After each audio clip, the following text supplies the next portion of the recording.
qui ont sauvé la vie de Juifs pendant la guerre. Je voudrais qu'on regarde ce reportage ensemble, car Ryan Cohen est parti à la rencontre du petit-fils d'un pasteur suisse et vous allez le voir, c'est un héros très discret.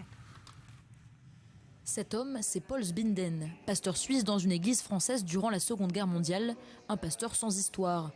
Du moins, c'est tout ce que sa famille a toujours cru jusqu'à ce que son petit-fils curieux vienne mettre le nez dans ses plus grands secrets. Au hasard d'une conversation, Luc Sbinden découvre que son grand-père a caché des centaines d'enfants juifs durant la Shoah. Alors c'était une enquête, un mélange d'Indiana Jones, d'inspecteur, en quête de son Graal familial. Et ça a été le début d'une enquête sur les traces de mon grand-père, en passant par New York, Paris, Saint-Jean-du-Gard, Lausanne, Jérusalem. Et essayer de recomposer ce puzzle de souvenirs, de trouver des témoins, des photos et des lettres. François, fils de Paul, ne connaissait pas l'histoire de son père. Ébahi, il en parle aujourd'hui avec beaucoup d'émotion. Je me suis demandé comment, à travers toutes les responsabilités et l'immense travail qu'il effectuait, aussi bien parmi les jeunes que parmi les personnes âgées, comment il a trouvé le temps de se consacrer dans le secret à ce travail en faveur des enfants persécutés. Et j'en suis encore très ému. Une émotion que partage son fils Luc. Ce dernier a entamé les démarches pour faire reconnaître son grand-père comme juste parmi les nations. Ces hommes et femmes qui ont mis leur vie en danger pour sauver des juifs.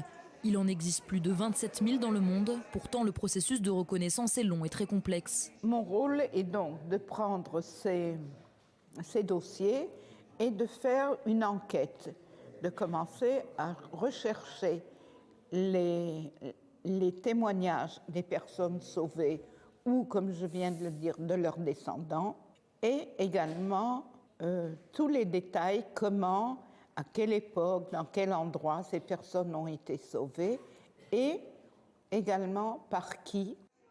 Plus encore, le petit-fils fier a souhaité faire connaître cette histoire.